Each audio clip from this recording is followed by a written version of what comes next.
Hey guys, let's do this again. So, if you're listening to my podcast, Midlife Mayhem, welcome. I'm also filming this for my YouTube channel. If you're listening to the podcast and you want to watch me, then hop over to YouTube, Joanne Lee Cornish. That's it, just Joanne Lee Cornish, and that is my YouTube channel, and you can watch me in all my glory. Although today it's not very glorious, it's sweats and scruffy hair. That's just what's happening this Saturday. And if you're watching me on YouTube, thank you. And but please also jump over to my podcast, Midlife Mayhem, on all platforms, because I don't always do the video. In fact, this is only the second time that I've done, with video. Because usually when I record my podcast, I'm in my pajamas with a bun on my head, and nobody needs to see that. So yesterday I did an Inscribed Live with a very good friend of mine, Monica Brandt, and we touched on something, and it just got me thinking, and I want to expand on that. So when we're talking a bit about midlife, a lot of people are confused, they're a little bit frustrated, and that's because of the lack of or the abundance of information out there. So it's either the lack of information, coming from people we respect, like our doctors and health professionals, or an abundance of information from like ChatGPT or YouTube and people spewing information at us, but we don't really understand it. And I want to touch on that, and I want to touch on two main things that happened or that I see. One of the main things that happened was the WHI, so the Women's Health Initiative, which was a study done in the 1990s. And what happened there was it was such a flawed study. And unfortunately, it was such a flawed study that it has shaped the conversation incorrectly that's coming from a lot of health professionals. So I want to talk about that because, we should be able to go to our health professionals and get great information. And that was a real stumbling block. That one study just ruined the course of information for ladies in midlife. So I want to talk about that today. And I also want to talk about the use of birth control as a form of hormone replacement therapy. And I want to say how that also is a flawed approach. Now, I know a lot of women do this. A lot of women are prescribed in midlife, birth control to relieve them of the symptoms of perimenopause. And it works. Someone will like, I feel great. I've never had hot flashes. I feel fantastic. No problem. This works for me. But it is not without concern. So I want to talk about that. And again, this is all going to be covered in my expanded on in my Master Midlife program, which starts next Sunday. So, if you like this, gosh, please jump into the program. I only run it once a year. Cannot stress that enough. Link is midlifemonth.com. Anyways, let's get on with the information. So there was a study done, the Women's Health Initiative. It was done in 1991 and it ran till about 2000 and it cost about, it cost nearly $1 billion and there was 160,000 women in that study. And what it was meant to do, it was meant to test whether hormone replacement therapy was, whether it was dangerous, whether it had any things like heart disease, fractures, cancers, things like this. Well, they started off at a pretty funky place because this was meant to test you know people, the ladies that were symptomatic of perimenopause. But what actually happened was they used ladies, and the average age of the ladies used, remember, 160,000 ladies, was 63. They used ladies up into the 70s. So the vast majority of the ladies in this study were not premenopausal, they were postmenopausal. So right off, you have a problem there that the average age of the women that were using the hormone therapy on was 63. So many were a decade more older than ladies actually dealing with perimenopause. So The demographic was of the participants was not reflective of general midlife female population, and also a large portion of the people in the study were overweight. They already had risk factors. Sorry, some of them had smoking histories. A lot of them had high blood pressure. So there just was it wasn't a good demographic to use. So I don't even know how we could spend $1 billion on a study where whatever information was going to come out, it wasn't really going to be relative to the population we were meant to be studying. Yeah. So then what happened? So then what they also did with this study, like I say, it was years long. It cost a fortune. And what were they using? Well, the hormones they were studying, they were using Premarin. So Premarin is a conjugated equine estrogen. So it comes from horse pee. So I've got a multitude of issues with this. For one, that a horse has 16 different types of estrogen. Women have three. So that might be a problem. I also have a real problem with how those horses are trapped. I know a lot of them are in Canada and, they keep them pregnant to get their urine and then they just send them to slaughter. So I have a huge problem with that. So they're using Premarin, which is equine estrogen, and they were using Prevera, which is a synthetic form of progesterone. Now, this combination was common in the 1990s, but now we know that this Prevera, which is the synthetic progesterone, behaves very differently in the body than a bioidentical progesterone, and it can increase clotting risk. It has a different effect on breast tissue, and it doesn't offer the same calming benefits on the brain or for sleep that the bioidentical progesterone that is more commonly used now does. So today's practitioners, they prefer estradiol, which is the body's natural estrogen, delivered transdermally. So I wear a patch, other people use a cream.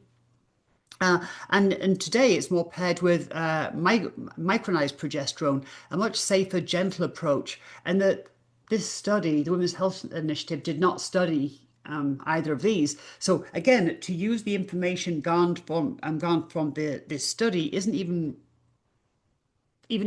related to the forms of HRT we take today. What happened with that study? It was massive. The result was massive. The study was actually stopped. So what were the big headlines in about, I'm going to say it was 2002? The headlines were HRT increases the risk of breast cancer. HRT increases the risk of heart rate and stroke. And there's a problem there as well. So they were the headlines that went out. All the women just dropped their HRT. They stopped. The doctors were terrified. Doctors stopped prescribing it, stopped even talking about it. And that is a situation that still goes on today. You'll still have doctors that were either, around, and, it wasn't that long ago, generation ago, and are terrified, or you had a whole generation of doctors who weren't educated in HRT because of the results of this study. And so still today, you'll find a lot of health practitioners who are very reluctant to guide women when this conversation of HRT comes up. So another thing that happened there, and where did these headlines come from? So to understand what happened with the headlines, you have to understand how results were interpreted. So for example, let's talk about the breast cancer. The headline that went out was HRT increases the risk of breast cancer by 26%. That's terrifying. If I'm taking something there's 26% chance that I'm not going to take it. So you can see why the ladies were terrified, the doctors were terrified. But now we have to understand, for a headline like that, we have to understand the difference between relative risk and absolute risk. So I'm hoping this example makes sense. So going on the results of this study, the results were three ladies per 1,000 had a higher risk of breast cancer. Okay, three. And it went up to, with the study, the risk, so that was just a standard risk for the ladies, three, 3 out of 1,000 had a higher risk of breast cancer. With the results of the study, it was, and remember, these ladies were average age of 63, some were smokers, a lot were obese, had high blood pressure. The result went to 3.8 women in 1,000 had a higher risk for breast cancer. So it went from 3 in 1,000 to 3.8 in 1,000. So if you take 3 and an increase to 3.8, that increase is 26%. And that's what you call a relative risk. So the number 3 that increases to 3.8, that is an increase on the actual number of 26%. That is the relative risk. You see where I'm going? The actual risk, the actual risk was not even one lady in 1,000. It went from 3 ladies in 1,000 to 3.8 ladies in 1,000.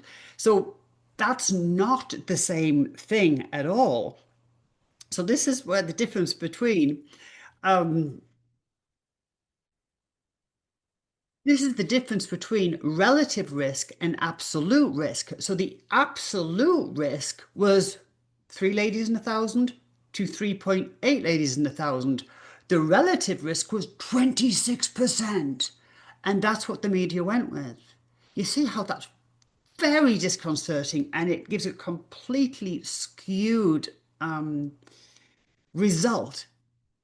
I think you can agree that if you were told there's a 26% increase in risk, you might be scared. But if it was like, hey, there's maybe less than one person in 1,000 increased risk, you might be like, okay, completely different thing. So hugely flawed studies. The results were greatly misconstrued and the media ran with it.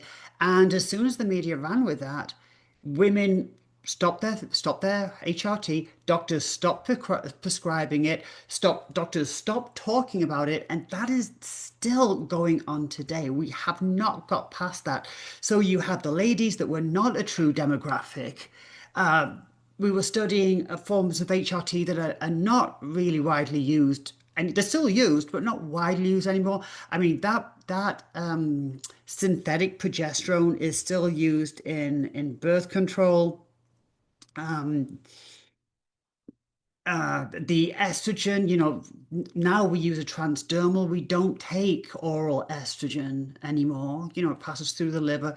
It's always transdermal. So everything has changed, and yet the lack of information really continues, and it stems from this terrifying, very expensive 160,000 women in that study, $1 billion, and they used ridiculous demographic and got a ridiculous result, and still the terror from that study remains.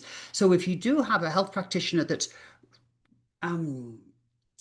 reluctant to talk to you about HRT, don't make them right or wrong. Just move on and find somebody that's actually willing to have the conversation, and maybe is separated themselves from that era of misguided, from the misguided study.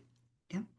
So also, what still goes on is the use of, let me just summarize that. So why was the Women's Health Initiative flawed? The women that studied were older than the typical premenopausal woman by decades. The drugs were outdated formulations that we rarely use anymore. And the results that were presented they were shouting about relative risks, not absolute risks. So it's very, very scared. And yet it became very, very scary. But that also became the gold standard, and doctors were terrified. Prescriptions plummeted, and a lot of women suffered. And we're over 2 decades later, and we still have not undone the damage of that study. I took a lot of information and made that into just a few minutes. I expand on it more in the midlife program. Moving on, the birth control thing. So I've had many ladies come to me and they're using birth control very successfully for their form of HRT. Um, or women that were symptomatic and they've gone to the doctors and the doctors are like, oh, we'll just put you back on birth control. And maybe they were used to birth control, so they're like, oh, that was fine. It worked for me before. It works with me again. The symptoms go away and they're just hunky dory and they're like, this is fantastic. Birth control is not the same as HRT. So let's shift gears again a little bit and talk about something that is happening today, and it's happening a lot, especially with ladies in their 40s and 50s. So they've been prescribed birth control for hormone therapy. So the pill contains synthetic estrogens and progesterones. So it was designed as a contraceptive, not for replacing declining hormones in midlife. Very different. So here are the concerns. So a birth control is suppressing the natural hormone production rather than replacing what is missing. Let me say that again because it's a big deal. The birth control suppresses natural hormone production rather than replacing the natural hormonal decline. Birth control, it lowers testosterone dramatically, and that is a big, big thing, right? So if you crush a lady's testosterone, that's going to impact their energy, their mood, the libido, their muscle tone. I mean, it's a big deal. It also carries higher risks of blood clots and stroke, especially in ladies over 35 who smoke, ladies that are overweight, ladies that have metabolic issues, which a lot of ladies in midlife have metabolic issues. So why do the doctors prescribe it? Well, familiarity. The doctors are trained to prescribe the pill. So they're like, hey, they're not necessarily trained to prescribe HRT, so they're kind of comfortable with it. Insurance coverage, pills are cheap and often covered. Um, it can, birth control can regulate bleeding and help with hot flashes. And also some ladies still need the contraceptive side of it. So it's a practical 2-for-1 for many ladies. But it's not optimal. So let's talk a little bit more about the testosterone thing. Well, what is happening there with the birth control? It is, it's suppressing the production of hormones from your ovaries. Well, in your younger years, the production of testosterone, 50% of that comes from your ovaries. So if you're going to crush your ovaries, which are already getting crushed because we're in midlife, so your ovarian function is already declining. But if we're going to crush that, then that's where 50% of our testosterone is actually made, and testosterone is going down, and now you've just crushed the production that's being made from the ovaries. That is not ideal. What happens in midlife is our hormones are being made from our ovaries. Guys, your hormones are being made from your testes. And then as we get older, the ovaries decline and the production and the adrenals take over the production of the hormones. Yeah. So adrenals, usually we're making about 15% of our hormones, but as the ovaries decline, the adrenals have to take up the slack and make the hormones for us. Well, if you're going to take a birth control and just shut the ovaries down, you kind of got rid of that last remaining, production of testosterone, and now you're relying completely on the adrenals.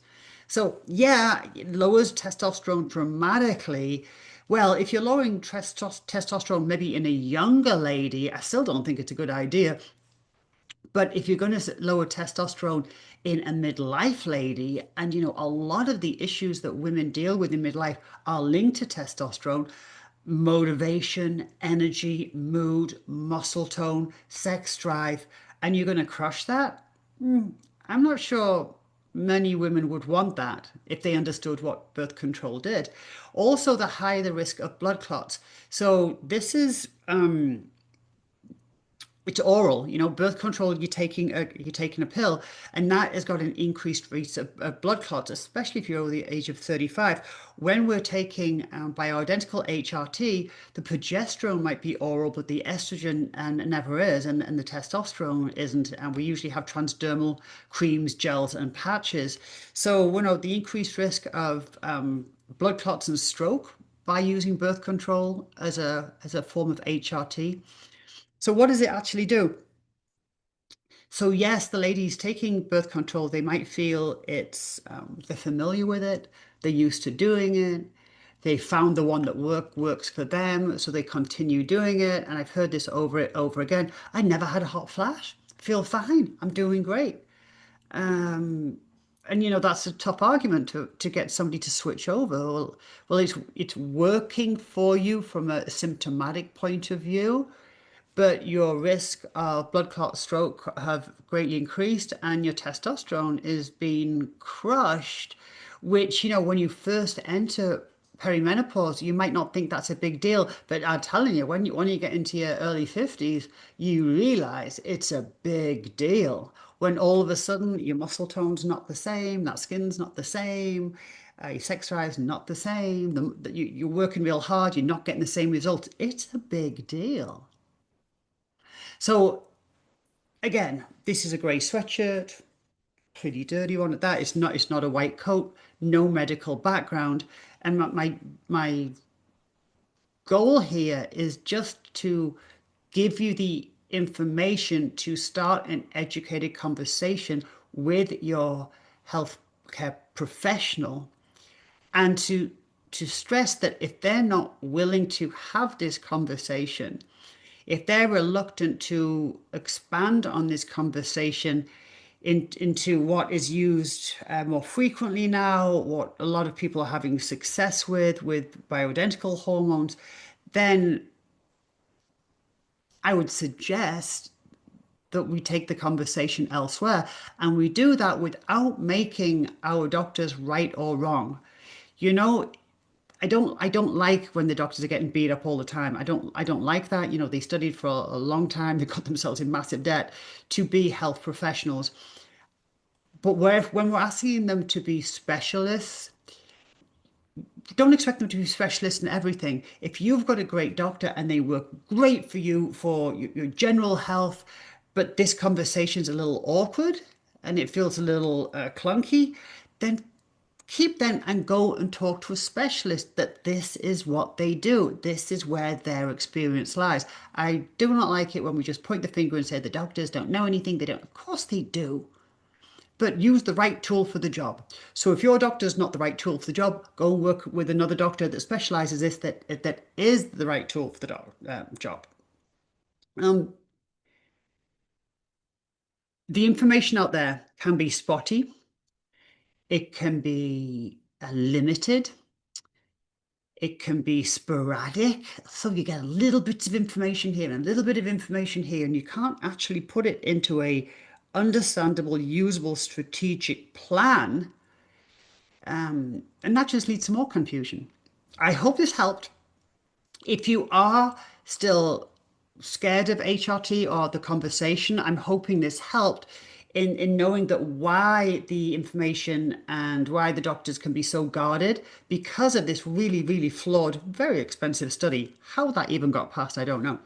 Uh, and also the use of birth control, which is still very, very popular as a treatment for HRT. Just know we're treating two different things here with HRT and birth control. The dosages of the hormones used in birth control are much higher than HRT. And again, birth control is to suppress hormonal production in a very fertile lady. HRT is to replenish hormones that are declining with age. Very, very different. Use the right tool for the job. Okay. My Mastering Midlife program. I'm not going to be promoting this much longer because it only comes around once a year. And once I start on Sunday, next Sunday, the 21st, I won't have to plug it anymore. So, but it is the last chance to jump in.